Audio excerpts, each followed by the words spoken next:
Hello and welcome to Group Chat. I am Justin Verrier, and joining me, as always, Rob Mahoney, Big Woz. The boys are back in town. First full squad pod since what, like a week? Week plus, maybe?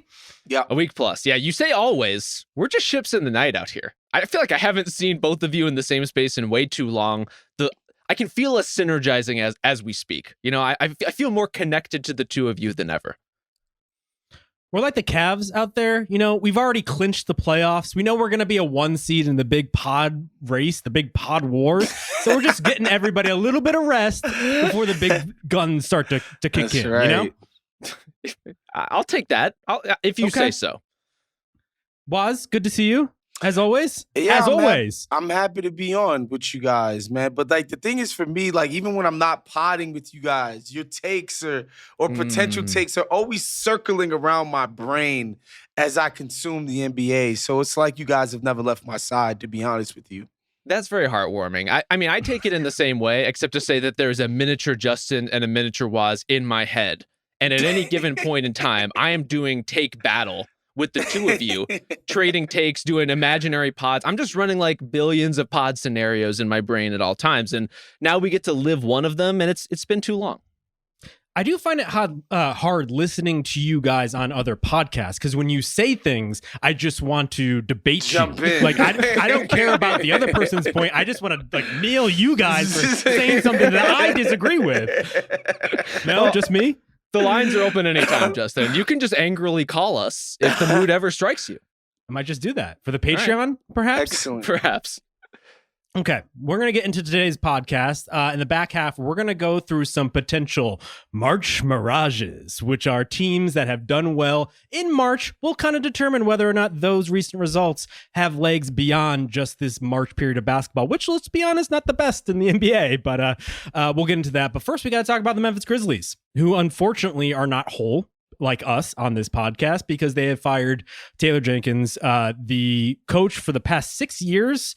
44-29 record this season, the 5th seed in the difficult as all hell Western Conference. Rob, what was your first reaction to this? Were you shocked as I think most people? Yeah, I think just the timing, the why now question, single digit games remaining in the regular season. Why would this be the time that you would fire your head coach unless something happening was an abject disaster? I don't think anything with the Grizzlies, sluggish as they've been of late, losing to good teams left and right, all those things are real problems. Taylor Jenkins doesn't have a perfect coaching track record by any means, but he's a good coach. And I don't know what you accomplish, frankly, making this move at this time. I just don't really see the upside of it.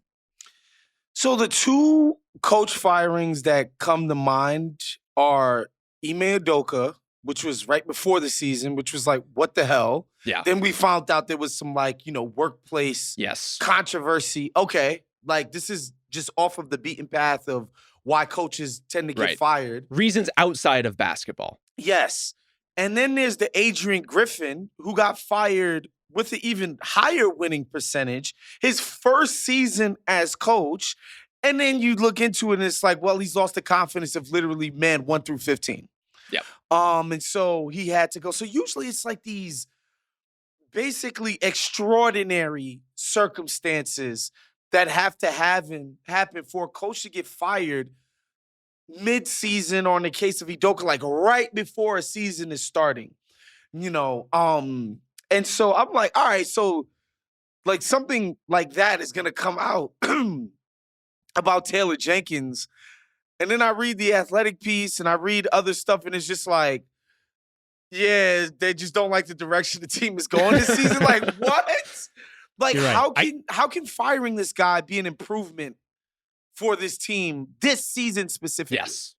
I just can't think of another example in recent history where a successful team with about a couple weeks left in the season before they are going to make the playoffs fired their coach. It happens to bad teams all the time around this time, just so they can get a leg up on the coaching search over some of these other teams that are going to be in the mix there. But this is a complete outlier. And I think you're right, Woz. It sounds like based on what happened last offseason, which they basically changed a lot of the assistant coaches on Jenkins' staff, this seemed to be something brewing for a while. Yeah. And if there's a takeaway from the past, 6 months of transactions that we've seen, Luka Doncic being first and foremost, to me, this just speaks to the idea that like these are humans making these decisions, and humans make irrational choices sometimes based on human impulses. This is quite an irrational one, though, because it is the kind of move that either should have been made in the offseason, which I think a lot of people were eyeing, right? If the Grizzlies had a disappointing run in any stretch of the imagination, Taylor Jenkins had a long run here, a long tenure as the coach of this team. If they didn't see movement, he could absolutely be out of a job come summertime. And so it was either should have been made then after the run in the offseason or like 6 weeks ago. But now we're in the middle ground. We're in no man's land where you don't have any developmental opportunities. You don't have really a chance to dramatically reshape this offense in a way that it seems like maybe part of the objective here, at least if you want to factor in Ja Morant's comfort level or Zach Edey's comfort level or some of the stakeholders on the court for this team and kind of what they're best suited to. Running a little more pick and roll, sure, I understand the argument and the merits. That said, overhauling the coaching staff and changing the offense seemed like a decision that was not Taylor Jenkins and Taylor Jenkins alone. So I really don't know what we're accomplishing or who's accomplishing it, which is the Memphis Grizzlies in 2025, unfortunately. Taylor Jenkins didn't fire his entire staff last offseason. It was the GM, Zach Kleiman, okay? And you know, what tends to happen, especially in our industry, nobody ever wants to kill the freaking GM unless he doesn't get 70 draft picks, of course, because that's the only stupid thing a GM could ever do, according to people in our freaking industry. But like, bro, you fire this guy's entire staff. You basically force them to implement a new offense, which I'm not mad at. Like, to be honest, like, it's not that hard to go back to doing what Ja likes the most and doing something new and having your offense be more multiple, more dynamic. I think is a cool idea. But you already fired one of the guys you hired this summer. That's a one fuck of the assistant up. Coaches On the GM's part, like the LaRoche dude. Like, you done fucked up with that. And now you're expecting people to think this is a stroke of brilliance or a good idea. That 9 games before the playoffs start, you get rid of the head guy and throw the team in complete disarray? That's insane to me. People should be asking Zach Kleiman some freaking questions right now. Well, Rob, where do you net out on this whole offensive thing? Because it does feel like this is the impetus perhaps for Jenkins's ultimate firing dating back to last offseason. They clearly have democratized the offense in ways that have been beneficial to the team and also to Jaren Jackson in particular. Clearly. But it sounds like Ja is a little bit miffed that he's not getting him as many ball screens. He's probably being off the ball a little bit too much, and it's easier to probably face guard him and take him out. Do you think like the offensive the change has been a good thing? And do you think they needed to do anything differently from here? I do think it had been a healthy start. The problem is it didn't have a chance to like fully manifest. You're right. You're only a couple months into a radical change. Just to sort of explicate this a little bit, if you haven't been keeping up with Memphis Grizzlies basketball this season, they went from a Ja Morant heavy driven offense when he was on the floor in seasons past, very pick and roll, very straight line drive and kick kind of style, into something much more democratic, where everyone is handling the ball, where Ja Morant, one of the most dynamic pick and roll players in the league, is suddenly off in the corner, playing the wing, playing a totally different role, and not coincidentally, in and out of the lineup constantly, as he has been for the period of his career in which he hasn't been suspended for ridiculous behavior off the court. So I think it is a means to survive, right? When you have Ja Morant as one of your core players, you need to be able to score without him. You need a system that can make you less reliant on Ja doing Ja things all the time, but you didn't really give yourself a chance for that offense to actually take hold. And so what resulted is every time the Grizzlies played an actually good defense, the turnovers ramped up, the offense fell apart. These guys aren't yet comfortable with the full extent of what they're being asked to do because they've been doing something else for the last several years. So you either needed to commit to the thing or not to commit to the thing. But these half measures where, now we're going to do some of this democratic offense, but also we're going to incorporate the Ja pick and rolls. I don't know where you're going with that. I don't know what that's accomplishing. I don't know that that's getting you any closer to the elite teams in the league. And we should say the Grizzlies have not beaten a good Western Conference team in quite some time. It's been tough sledding, I will say, for the last several months. Since December 20th, they have 2 wins against top 8 teams in the West. 2. both against the Minnesota Timberwolves.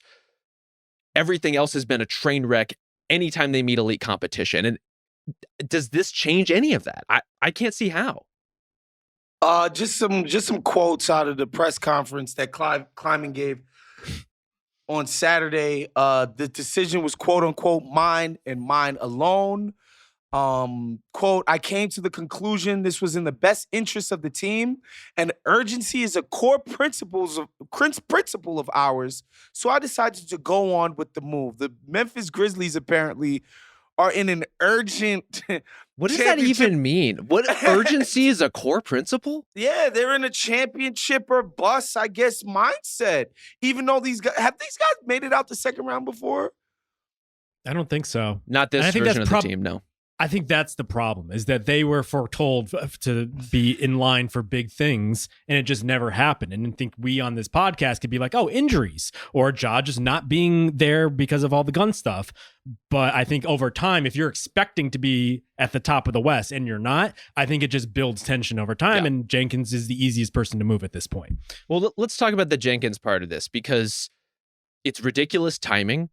But the murmurs were there for a reason. And I think the murmurs with Jenkins specifically come around a couple of things. One, yeah, clearly this big offensive shift and not everyone is happy. Whether you want to put blame for that at his feet or not, I think, frankly, would be a little bit ridiculous given all the circumstantial factors we've talked about.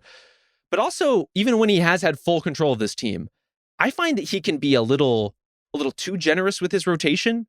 Like at some point, you just have to play Jaren Jackson Jr. like 40 minutes and not too play. Many guys. They have the Memphis Grizzlies have been burdened by too many guys for a long time. An abundance of guys. An abundance of guys, and it suits Taylor Jenkins' coaching style to indulge that and to want to play your 9th and 10th and sometimes 11th guys in the rotation at the expense of really good all league, all NBA, all-star level players or near all-star level players. I just think at a certain point that's a bad idea. And factoring into that, in the playoffs we've seen not the most creative coach in terms of evolving beyond his original game plan. Like the Grizzlies go in with an idea of what they want to execute. They start executing it. Maybe they win a game or two. Things change and they're just still executing the initial game plan, still running their stuff, still running into the wall over and over and over in a way that, yeah, for a young up and coming team that's trying to move further and further in the playoffs presents a little bit of a problem. And look, I'm not going to sit up here and pretend that Taylor Jenkins is the next Phil Jackson or anything like that. To be quite honest and fair, things that I've heard about Taylor Jenkins and Rob said, his approach to the Grizzlies, people would say that they kind of walk all over the guy. That's what would be said. Like he basically didn't implement any level of control or hierarchy or the kind of things that the coaches that have a certain level of gravitas and respect are able to do, selling of a vision, that kind of thing. Yeah. Not to say that they were aimless, but like you don't see the Grizzlies as this like rigid, like tough, disciplined type of team. That's not been their reputation. They're not exactly fighting everyone like the Detroit Pistons, but like they're not choir boys, as we've seen time and time again. Yeah. And you know, and again, I think that's been the critique of his that I've heard from people that have been around the team. And who knows, maybe this guy from Finland that's now the interim coach. Tuomas Isalo, we should say, is now the head coach of the Memphis. Tuomas Isalo, the new interim head coach of the Memphis Grizzlies, a quite creative and accomplished offensive coach in his own right, who in France. Okay. In a different circumstance, you could see a team like the Grizzlies taking a chance on with an open coaching vacancy. Under these circumstances, you're putting a lot on him, especially when he kind of I would say the reporting out of Memphis has been much more anchored with Noah LaRoche as far as the person who sort of engineered the Grizzlies offense to be in the form that it is now. It's very reminiscent of what he ran previously as a D3 coach, if I remember correctly. But Isalo was also kind of involved in spicing up the offense, also involved and had a hand in some of the things that got the Grizzlies here in the first place. And so the fact that one of those guys is fired, you're gone, and the other guy is now your head coach is a wild turn of events for this coaching staff. So let me get this straight, y'all. how the Memphis Grizzlies decided they wanted to revamp and revolutionize what they were doing. They got a D3 guy Yeah. and a guy from France. This is how you get outside the box thinkers, Okay. Was. Just pointing that out to folks. Listen, that's the Finnish are bold, man. The Finnish are doing some stuff. You don't know about what the Finnish got going on there. They're no Swedes, but they're all right. Yeah. Okay. Well, I think we're kind of circling the big question here is whether or not the Grizzlies had a coaching issue or if they had a Ja Morant issue. Because this team has succeeded in the regular season without Ja and have been just fine. But I think we would all agree when Ja plays, they're on another level and they're the type of team that could compete with the top of the West. Unfortunately, Ja just hasn't been available, first because of the suspensions, now because of injuries. The big old one last year, and this year there's been about 30 different things that have kept him off the court here. And so did Jenkins ultimately just was he the fall guy because Ja isn't playing? And then I think it opens up a bigger question long-term, Rob, which is like, what do you do with a guy like that who's so great, but he's just not as available as you need him to be? Well, let me circle back to something you said there, which is that, with Ja healthy and in the lineup, the Grizzlies can compete with the top of the West. I think what this firing is drawing out of all of us and out of the circumstances, the question of, are they? Like, are the Grizzlies ready to compete with the top of the West? I think there's clearly a vacancy after OKC where any number of teams could fill that void and could be a Western Conference finalist, could be a fellow contender. The Grizzlies have shown that at times this season, but they've also just been so bad in some of these games that matter. It's really hard to believe in them at this state. I think they're just too talented. Like, they're at the end of talented. the day, you have one of the best big threes in the league, and then you have all these supplemental guys that come in. Like, they lost Brandon Clark the other day, and it doesn't matter because you have Zach Edey just on ice, ready to take lobs from Ja Morant there. Yeah. And they competed. Basically, Ja just all of a sudden got healthy enough to play, which was very odd when he played this weekend against the Lakers in their first game post Jenkins firing. Clearly wasn't right because toward the end of that game was like reaching toward his hamstring, but they still like went toe to toe with the Lakers, a team that I think we all have a high opinion of long term, probably top 4 in the West at worst. And we're totally in that game. And so I honestly just think like they just need him healthy, but how do you ever get him into that position? Because it seems like these nagging things just keep adding up over time, over and over again. So when they got to top of the West, they were like 34-15 or something crazy like that. Number 2 in the West. I had, even previous to that, had fallen in love with just the pure talent that is available to them, especially with the ancillary guys where there's just no holes in any lineups that they could put out there. I definitely got excited for what they could do. And I think, the talent remains there for top 4, top 3, even Western Conference kind of side. I think my problem with the firing is that you guys have not built the foundation over the course of this season to perform at a top 3 in the West level. I don't care what coach you fire. Y'all not going to get there in 9 games. Yeah. You just haven't built the habits, the sort of ideas about who you are as a team over the course of a long season, like, say, a Cleveland, to name a team. Not to say you got to go out and win at a 63-win pace, but I'm just saying, like, what they're doing on a night-to-night basis feels very consistent, which is just what you don't hear about, what you don't see from Memphis. And I don't know how this is going to build more foundational consistency for this group this season. That's why I'm just completely miffed by this. Yeah, it's not a move that brings out or inspires any belief in the team to be able to succeed. Like, on the one hand, you're saying we are more talented than we believe our performance is right now, and we should be playing better. Okay, how are we playing? Who's playing? In what combinations and in what orientations and in what style? And who does that style ultimately suit? Because if you're someone like Jaren Jackson Jr., who's been cooking in this more democratic offense, how do you feel now about potentially being put back in the box in some points to run more pick and roll, to run a more traditional offense, if that is even the direction of the team? I don't think Isalo wants necessarily to do that just based off of his previous coaching experience, but that may be what the Grizzlies end up. Yeah, the crazy thing is they haven't been bad offensively. They're one of the best offensive teams in the league, and the problem has been defensively. Which used to be their issue, by the way. Right. And so changing who is technically in charge of everything, what's going to actually fundamentally change about the team this year? Is why I keep coming back to Ja as almost like the tension point for all of this, because I don't think you go more democratic because you want to appease Ja first and foremost. If anything, this is more leaning into the strengths of some of the other players, the depth behind Ja, and in particular Jaren Jackson, then Ja. And so I have to wonder, because I think Howard Beck even kind of floated the idea earlier this year, just like he was asked the question like, oh, what guy off the beaten path like could you see being moved? And he mentioned Ja. I think the Grizzlies took offense to that, but like a lot of the things that they're doing would suggest that they are at the very least entertaining this idea that Ja isn't the end all be all. And so I have to start wonder, like, is that the other shoe to drop here? If not this offseason, then maybe a year from now, that we're basically laying track for Ja to be out. But aren't they by firing Jenkins? Yeah, like, aren't they by firing over? I'm so confused by the Ja Morant element of this, and whether are they pushing in his direction or are they pulling away from it? Why would you trade Ja, not Desmond Bane?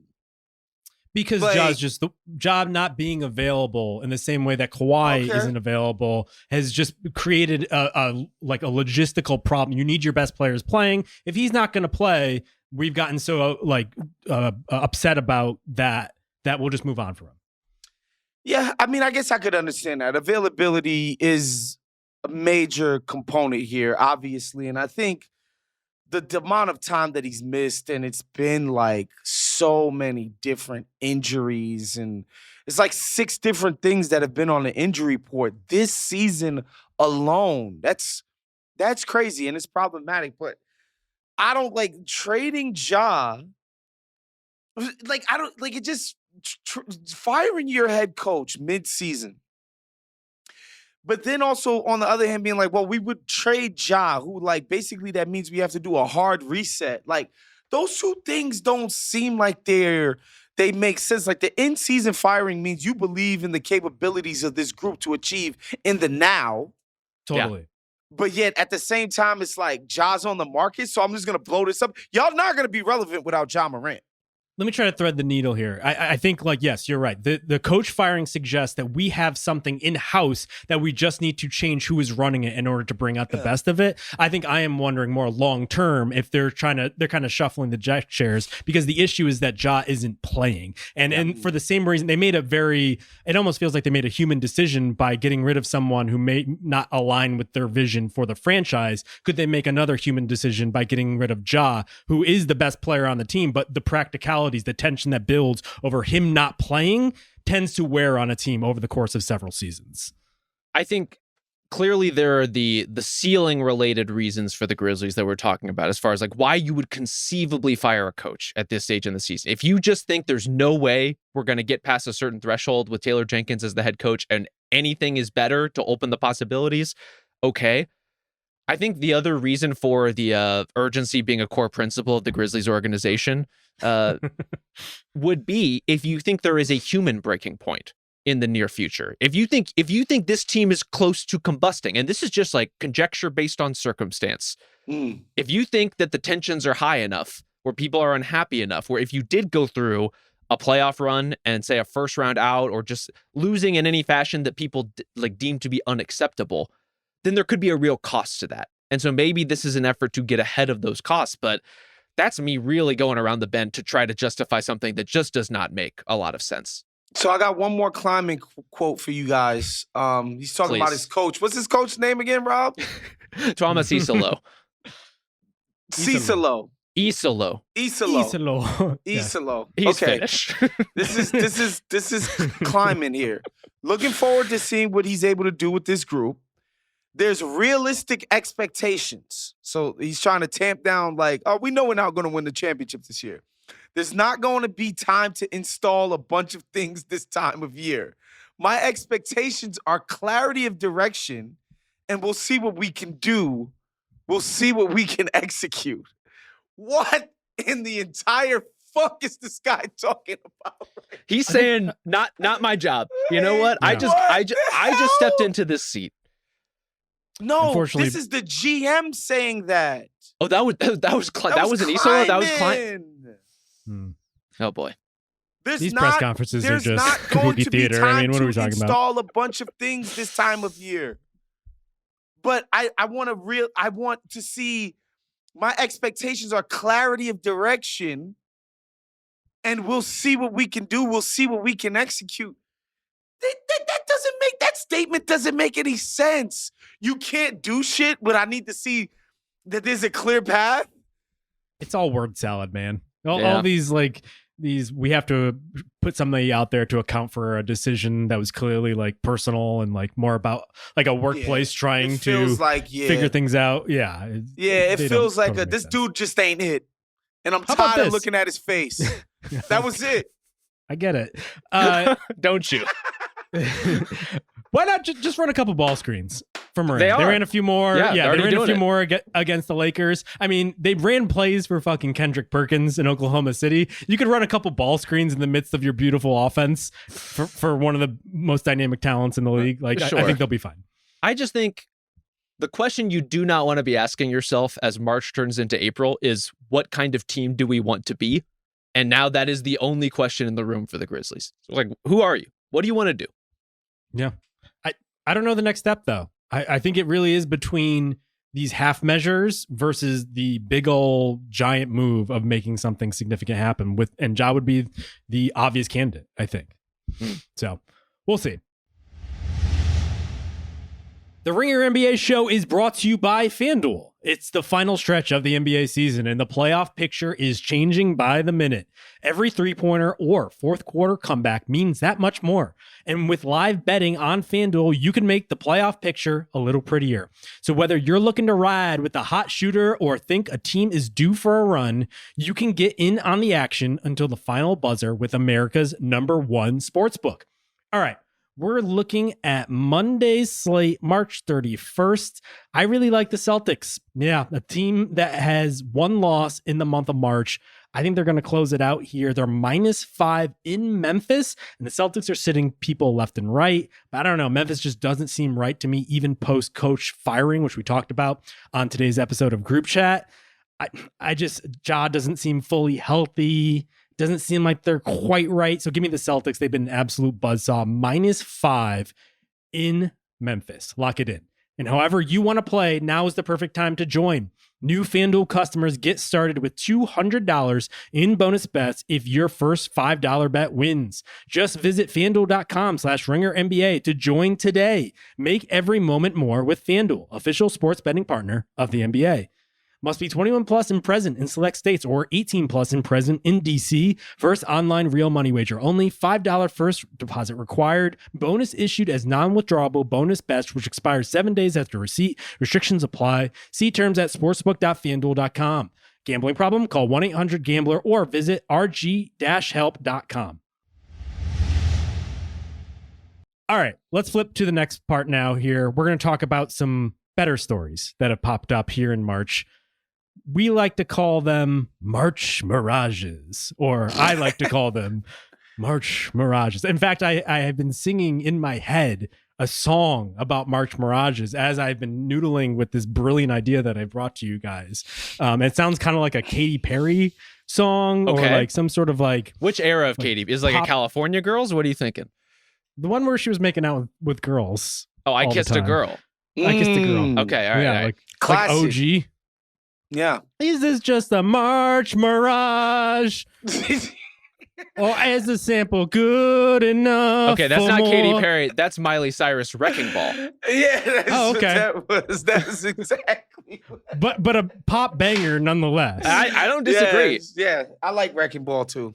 You put some production under that shit, we got a hit. Mirage. Yeah, just get the toms going. Yeah, but basically, it's the teams that have popped here in March. We're going to decide whether or not it's a Mirage, a March Mirage. Y'all going to be shocked to see who's at the top of this list, by the way.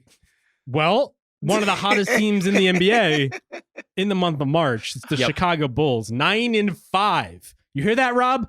9-5. Your Chicago Bulls all of a sudden playing gangbusters without Zach LaVine yet again. What a shock. What a surprise that LaVine opened the door for some of these other guys to pop. Kobe White just on another level. 29 points averaging in March. And then Josh Giddey, our beloved baby boy, 21 points, 10 rebounds, 9 assists, 1.6 steals a game in March.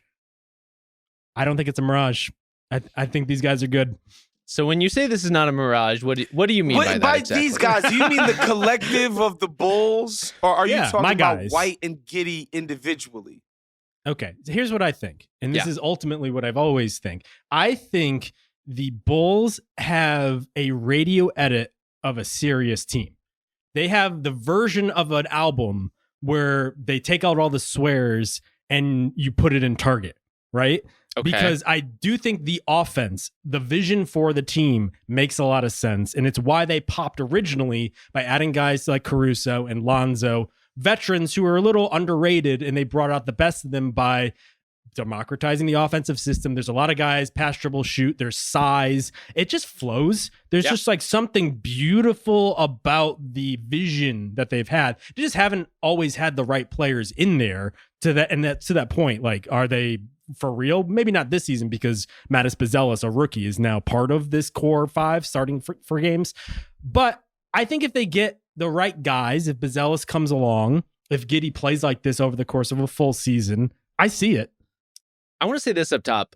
Bazelis rules. And if he had been given a real runway, I think we'd be talking about him as a Rookie of the Year candidate. I think he's been playing at that level and really, really thriving. He just has that like weird long stepping gait that's so hard to time out and so makes him so hard to keep in front of you. I've been really impressed by him. Obviously impressed by what Josh Giddey is doing. Obviously blown over by Kobe White being like a 30-point scorer. I mean, so impressed by Giddey, but not blown over. I find that curious. I don't. Dude. I don't think. Waz, let me put this to you. Does this month change how you feel about Josh Giddey or the way you look at Josh Giddey as a player?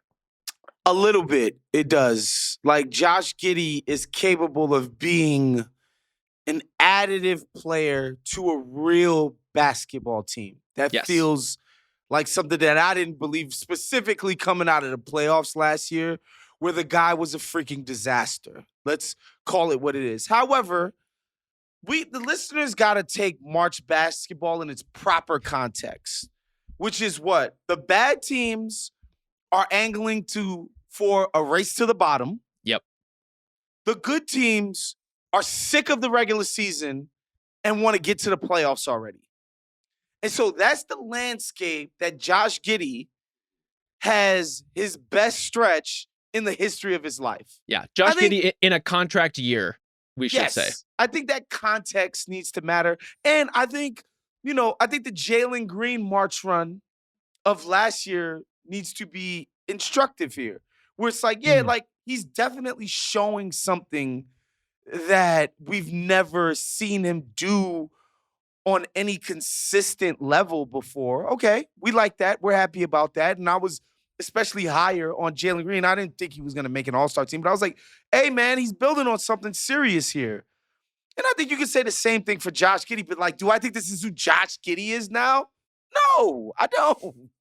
I think the counter to that would be that he's been playing around this level, certainly not at March level, for practically half a season at this point. And I do think the shooting is the one thing that stood out. And I do wonder if that's more closer to who he is as a player, considering that he's still, I think he's 22 years old. Right. He's actually, I believe, around the age of a lot of the older rookies that came into this draft. Like Dalton Connect is older than this guy. There's a bunch of them.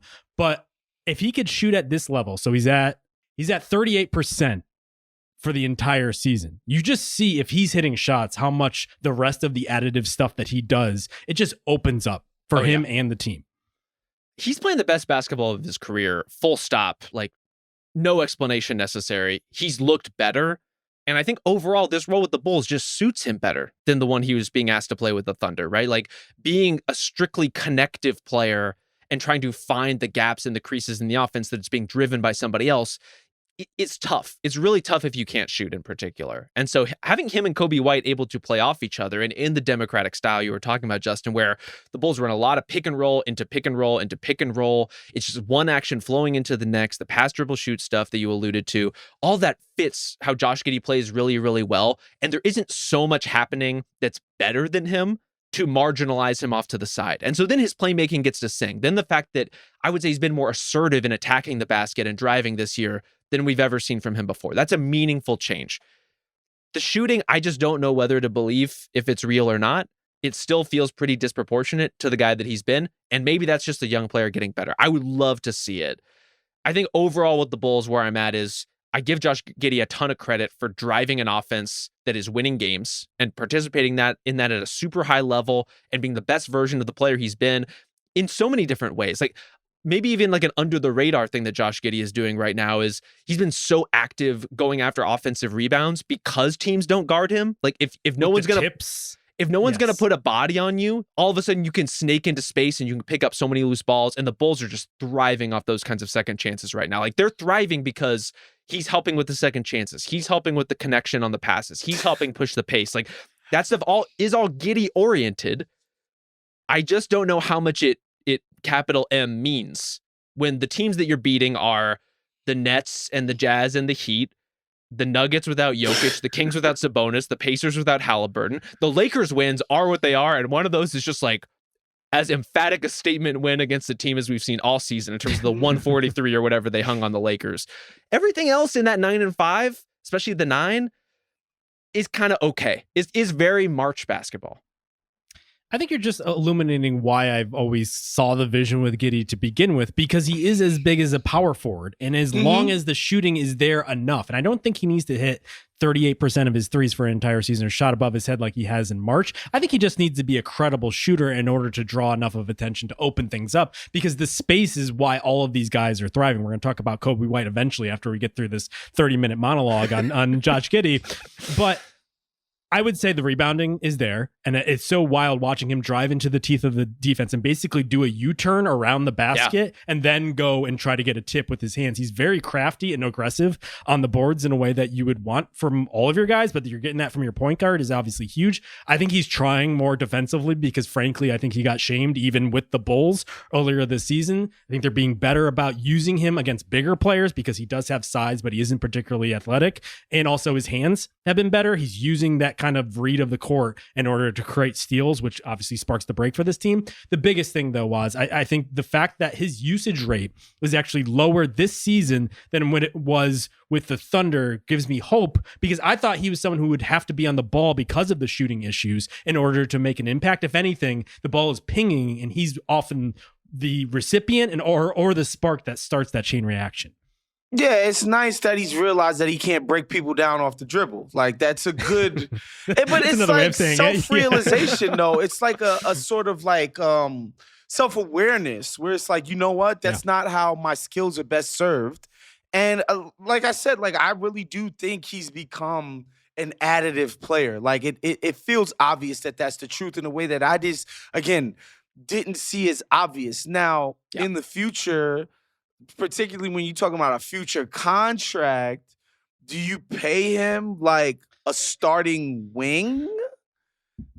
I think he's going to get a lot of money regardless. Well, they're going to give him a lot of money. But that's for damn sure. That's where I'm just like, anything above like 25 a year for Josh Giddey seems nuts. If the Chicago Bulls give him a contract, I'm going to take the over on 25. Yeah, totally. Especially because he's hitting the mark at the right time. Yeah, like to me, he's still a player who raises a lot of questions as far as the construction of your team. I guess you could say he's a firm starter now. So like starters should get $25 million per. I think he's like on the level of Kobe White, and like White also playing above his head. I think they're above average starters. I don't agree. You don't think Josh Giddey? Oh, that's wild. You think Josh Giddey's as good as Kobe White? You really think that? I think he's better because he does more. I think White is an electric scorer, and he has been on another level this year. But I also think he doesn't even valuable. His one thing is a more valuable NBA trait. I think it's easier to find his level of scoring because I also think like he comes and goes. He also hasn't put together a full season. Sure. He's been able to kind of work his way in the background because Levine takes a lot of the arrows, and then he'll pop and he'll be like, Kobe White. Like to that point, like when Levine first got traded, White looked awful. He's just like kicked in of late. And I think it's hard to also like separate the two because I do think they're both a product of the system and the ball movement because both of those guys do a lot of different things. Like White off the ball is good. And I think the thing that stood out to me, Rob, is just like White using his athleticism and his speed to almost build this ball handling bag has been just like a revelation. He's looked craftier and craftier, honestly. Like he does use that quick burst to his advantage, but he isn't like an end-to-end kind of scorer necessarily. It's a lot of stop and go. It's a lot of changes in direction. It's a lot of manipulation to the point that, yeah, he put up 29, 5, and 4 this month on 50, 38, 88 splits. That's fucking ridiculous. He also, as far as Mirage caveats go, is just all of a sudden like getting to the free throw line at Giannis-like levels. Yeah, I don't know that that's on. always going to be the thing. I also think Kobe White, who I do like quite a bit, and I do think is better than Josh Giddey. If I were to like pick and choose who I would want on my team, hypothetically, I would pick Kobe White. That said, perfect March player because he's just good enough that you can't look past him. If you like gloss over the scouting report that day and don't really pay attention to how Kobe White plays and just kind of roll into the United Center to play the Bulls, that dude will torch you. And so this is kind of his time, right? This is his moment where teams are looking ahead on the schedule. They're resting guys. They don't have the best defenders out there. He's been awesome. He's also been awesome. You guys don't see it.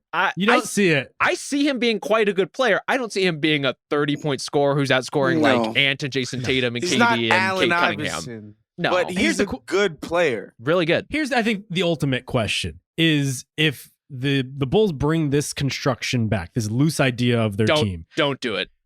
Well, don't do it. I'm asked. This is the question: is White, Giddey, Buzelis, draft pick, and then go from there? Is that a team that could do anything more than being a perennial play-in? Because they are kind of falling. I'm not allowed to talk about Portland anymore. No, there's a swear jar.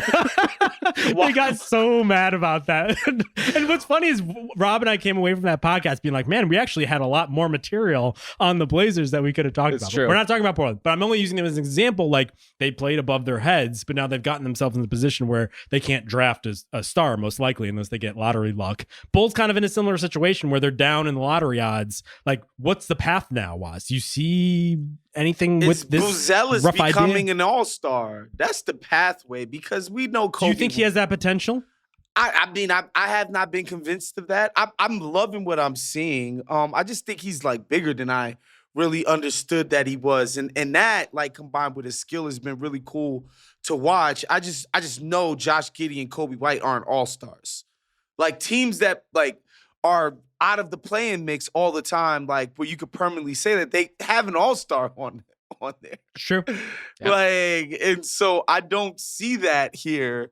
And unless it's a guy that they're going to draft or is already on the roster, it feels like Kobe White is kind of a known quantity. He's not going to turn into a perennial all-star. I don't believe Josh Giddey is either. And so where is this level of, high level of production going to come from? I honestly don't know. I think they've improved in one way that is very material to us, which is if the Bulls are going to be a play-in team, at least be a fun play-in team. Yeah, at least be a team that has a very charismatic style. JV, I'll give you credit on this. You were ahead of the curve of the Bulls as a league pass enterprise. Are they good? They're better. They're improving. I completely buy that there is a material level of improvement here for some of the core players involved. Giddey, Kobe White, Buzelis, obviously just getting time to run. Also getting some like real live bodies in the back end of the rotation has helped a lot, like Trey Jones before he went down with the foot injury. I have no idea what has happened with Kevin Huerter's season and why he was a train wreck for the Kings despite a system that was tailor-made to his strengths. Then he shows up in Chicago and all of a sudden rejuvenated. Completely rejuvenated. Didn't even get picked in the white boy draft. He did not. Crazy. I know. But didn't deserve it. At that point of the season, did not deserve it. Worst season by far. Yeah. So yeah, there's some good things happening here. There's also some March flukery. There's also just like, I just don't believe that the Bulls are an above average defensive team. I don't believe that this collection of players is that. So that's where I'm going next here. I do think the tension point, if you will allow me this very writerly word that I keep relying on, is Vucevic, who is going to be a free agent after next season. So he has 1 year left, $21.5 million on the books. It would be nice if they had a real thumper, a rim protector back there, because I do think they need someone to clean things up. But it does feel like their offense needs someone who needs his stretch, who has his stretch and his ability to move the ball. And I don't know how you get one of those guys in one, because those are very valuable players that don't just come along. Maybe they draft someone in this year's draft. We should peruse Kyle Mann and Dane Chow's draft guide to find that guy. But that's what they need in order to take the next level in this basic construction. Do they need Patrick Williams having his worst shooting season of his career in year 5? I could have stopped you at Patrick Williams, frankly. $18 million for the next 30 years on the books. But if you have the chance to give that guy a player option, though, you just got to do it. He's shooting 38% on the season. Like, bro, what is that? Like, you don't do any shot creation whatsoever, bro. How are you shooting 38%? Wow. I think we're all saying similar things, though. I think it's mostly a mirage. I probably believe in the bones of it a little bit more. Yeah, I think that's fair. You're too high on those bones. I do think you're right to bring up Vooch, though, Justin. That is a bit of a conundrum. The kind of player that he is and what his function within the offense is not so easily replaced. And I say that not just because of the stretch you're talking about, but if you're going to run multiple actions, ball screen after ball screen after ball screen, you need someone who can pop. You need someone who can reset quickly. You need someone who can float to the free throw line and hit a little push shot. He's got all that stuff in a way that if you just get like a rim runner, you're not going to be able to find it so easily. So bigs like Vooch don't just come along. That said, he also kind of hampers them and handcuffs them in certain ways. Yeah, it's an interesting idea that I'm sure we'll keep talking about on and on again, more than most podcasts would ever deign to. Yeah, I'm sure it's a self-fulfilling prophecy. I'm sure, meaning I'm going to keep bringing it up for the rest trying of to my find life. the person that did this. Need a hot dog costume. Well, I'm actually a little surprised that you aren't as in on the Bulls, because I think there was a point where they were playing a 5 white guys starting lineup. Well, obviously I'm into that part of it. Do you want to explain the context, Justin? They're just playing 5 white guys. Well, including Kobe White. Oh, that's the bit. That's the joke.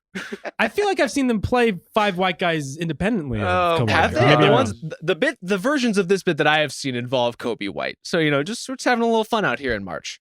Oh, maybe it was Lonzo, and I got it. Wow. Difficult kind of counts. He kind of counts, yo. Waz said that, not me. Why don't we move along to another white guy who's doing great in March? That's Austin Reaves, who this month 24, 5 and 6, 5 rebounds, 6 assists, basically. Been surprisingly one of the Lakers' best players. Waz, are you surprised that Reaves not only is doing this well, but doing this well post Luka trade, when we thought a lot of this offense, a lot of what they were going to do was going to flow through Luka and LeBron? No, I'm not, because honestly, I think he can be complimentary when he wants to, but he has this on-ball capability, this pick and roll capability. Like, you can't go on the screens on him; he'll kill you. He has the 40 million up fake stop and starts in the mid-range to draw, to do the foul baiting stuff. And he's just a really smart player. He just straight up is. And so I think why Austin Reaves is important too is that LeBron is 40.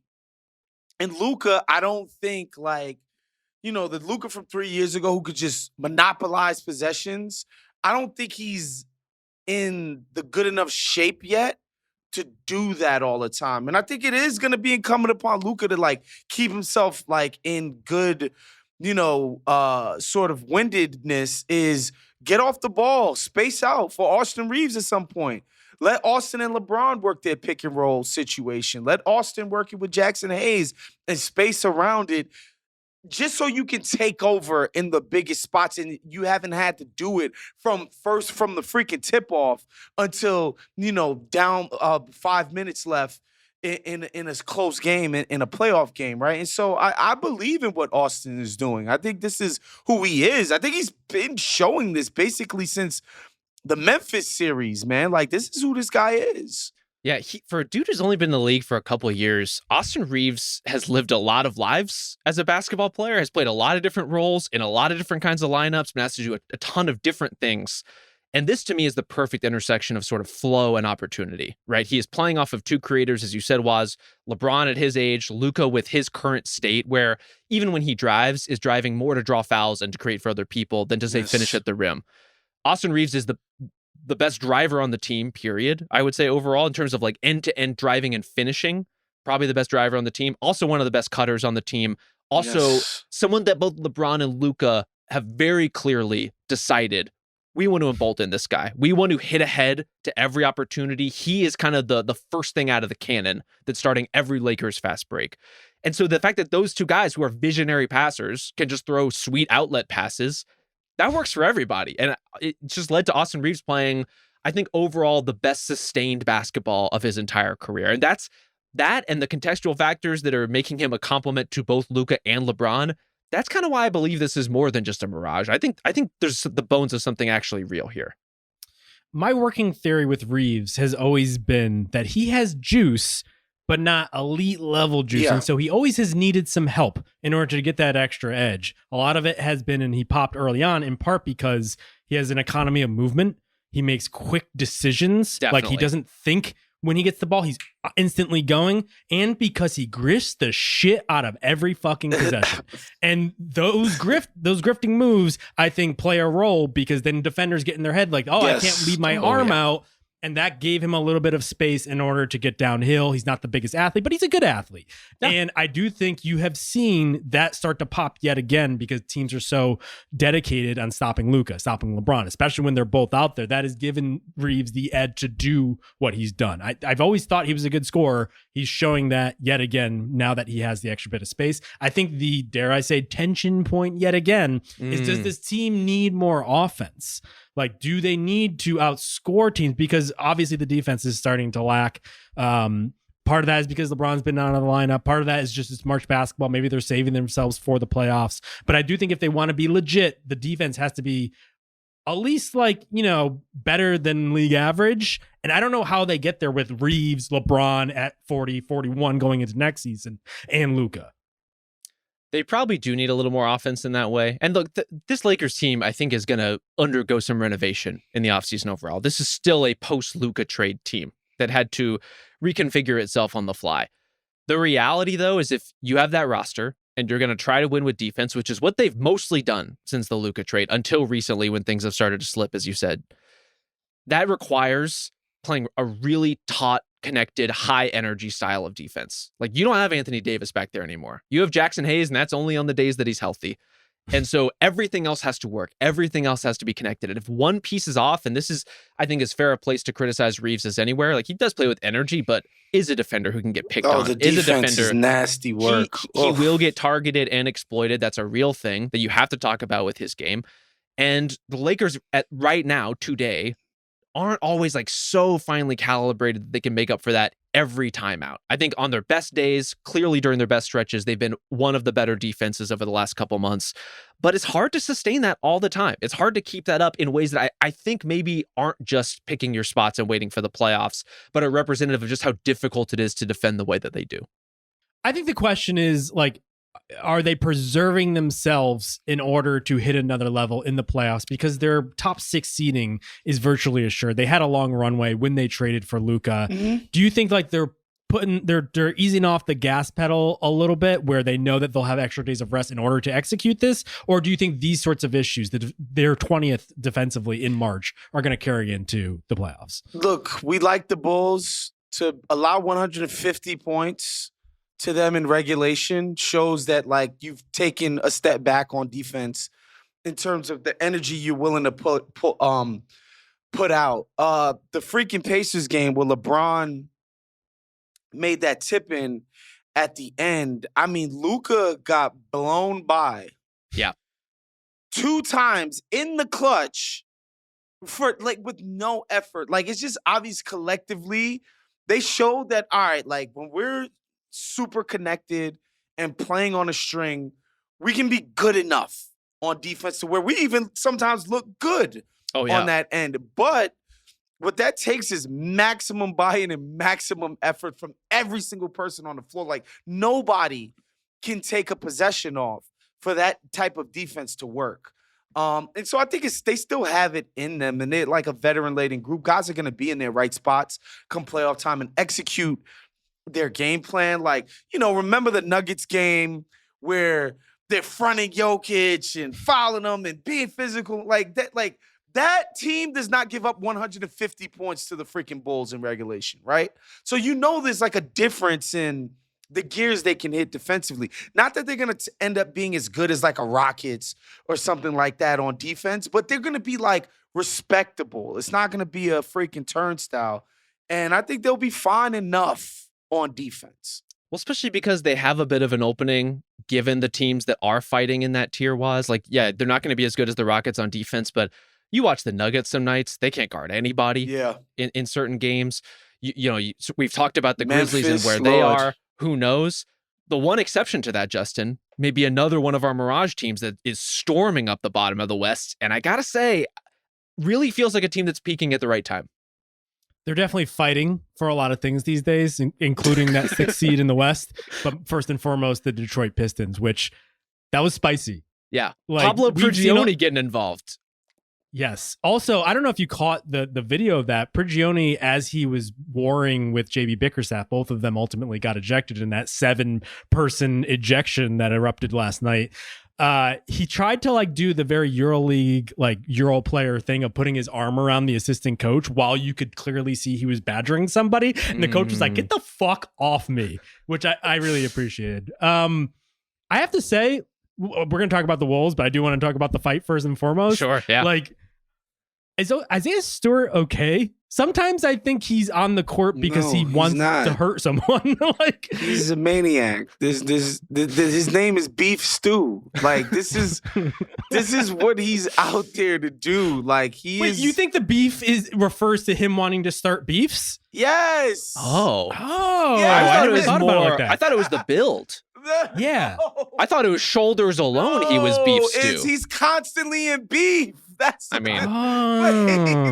that case, Justin is our Beef Stew. There's no doubt about that. Exactly. I don't know if I'm at that level because I don't know if you saw the scrum.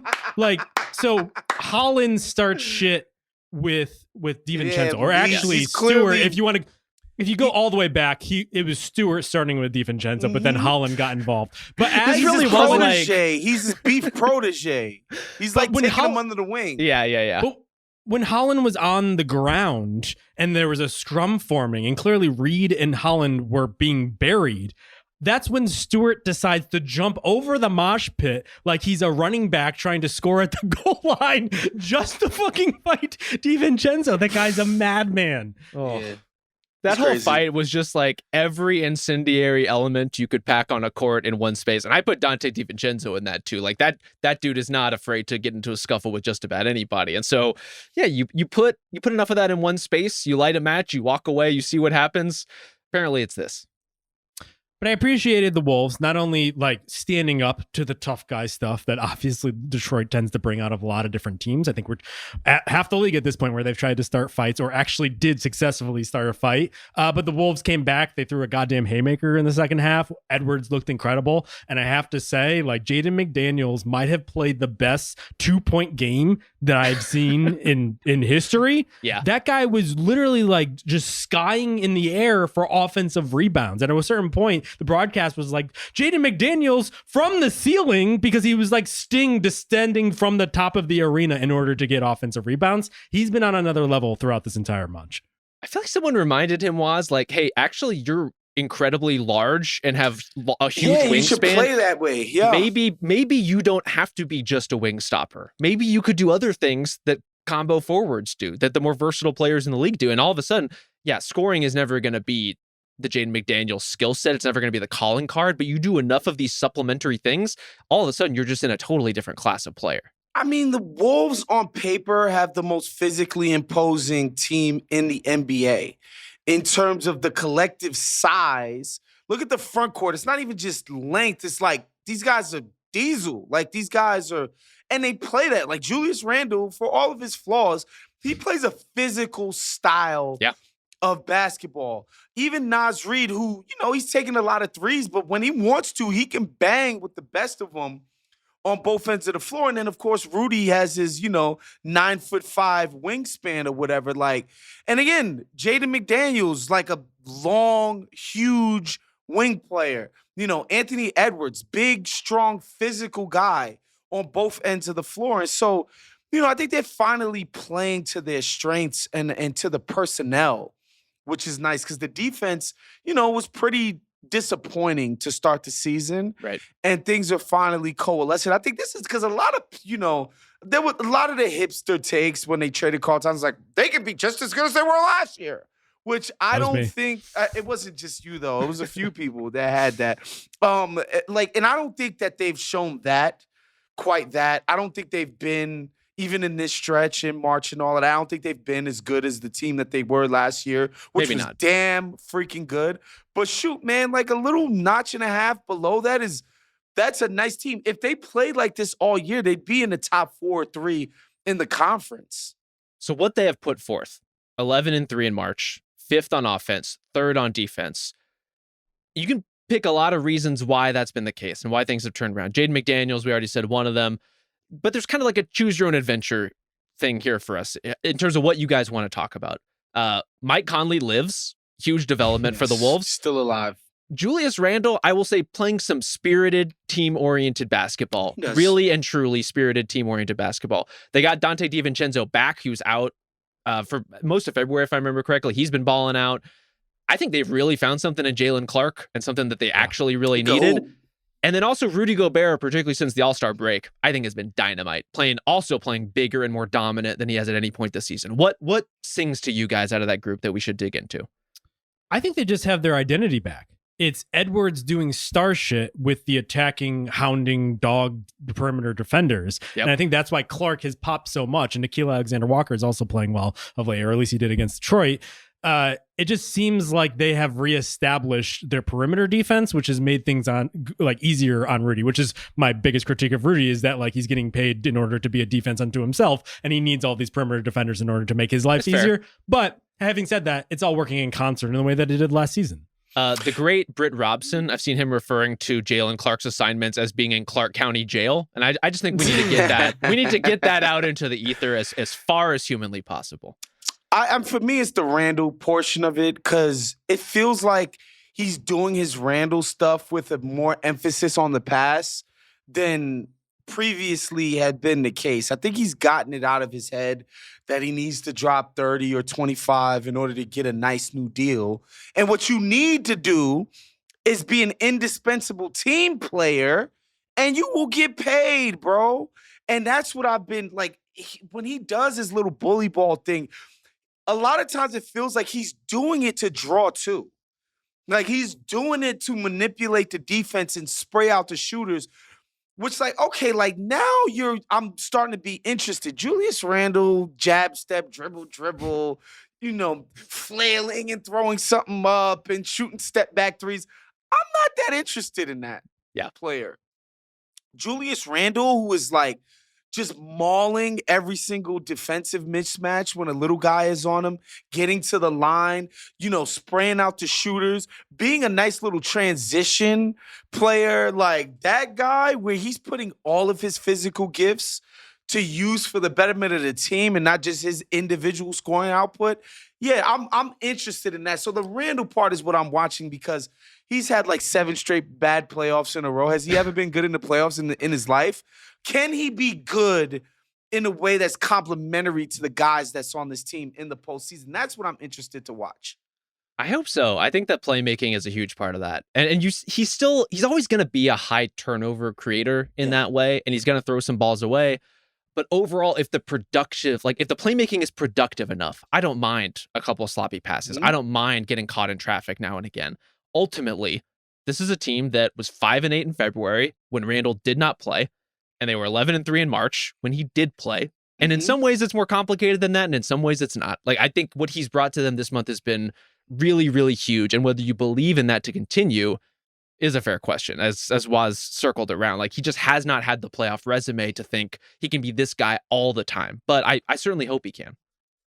I think they made the trade, obviously, for financial reasons. That's why they got rid of Cat's big old contract. But I think it was also a bet on Edwards taking the next step and leaning into him more in terms of the long-term vision of the team. He is clearly our North Star. Let's build the best possible version of team around him. And they didn't bring Julius Randle in, presumably, in order to jack a bunch of shots and in order to earn a new contract. It was to help with the ball handling, to facilitate a little bit more. That's why Conley has been such a good caddy for Edwards and his development, is because he kind of just does all of the adult shit that you need from that. Randle won't do all of that, but the playmaking is something that he desperately needs, and you've seen it kind of trickle down from there. I think the big question, though, is have we recalibrated our thoughts on the Wolves this season in terms of what they can do in the playoffs? Right now, they're half game in back of the Warriors for that 6th spot.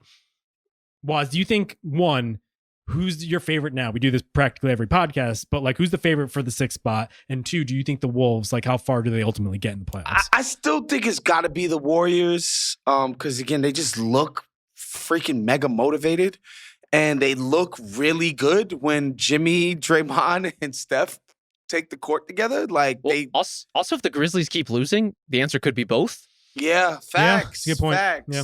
And so I still think it's the Warriors, but what I will say, man, is I don't know. I feel like Minnesota is definitely the scarier of the two as playoff opponents because of that physicality that I mentioned. And Edwards just, there's always the feeling that he's capable of even taking it further than even what he's already shown. And like, as much as I love Jimmy, I love Steph, we kind of know what they're going to go out and do. And there's gonna be varying degrees of really good to great. Yeah. But like, it feels like with Ant, he could just go into the freaking atmosphere at some point. And that's why I think they're the scarier of the two. But I think Golden State will ultimately get, that 6 seed. They're both pretty scary. I think this could easily be the kind of year where we look up and a 6 or 7 seed is in the Western Conference Finals, right? Like that somebody kind of stormed up the other side of the bracket that doesn't have the Thunder on it, whether it is the Warriors, whether it is the Wolves. The Clippers have been super competitive and really fun to watch, and Kawhi Leonard is an absolute fucking buzzsaw right now.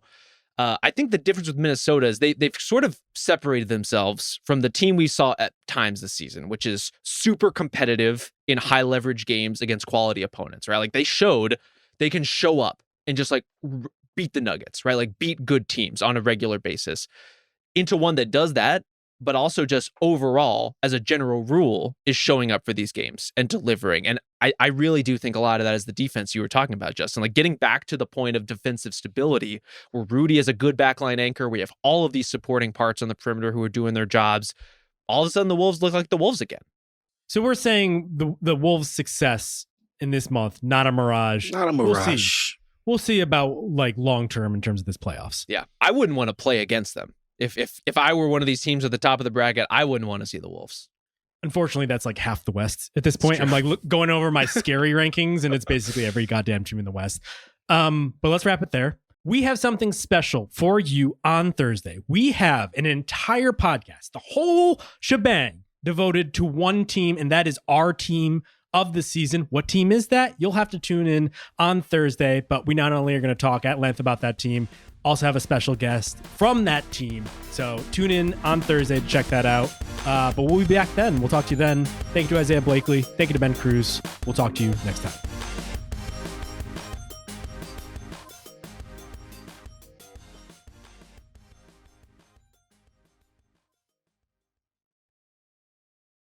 Must be 21 plus and present in select states for Kansas in affiliation with Kansas Star Casino, or 18 plus and present in DC. Gambling problem? Call 1-800-GAMBLER or visit rg-help.com.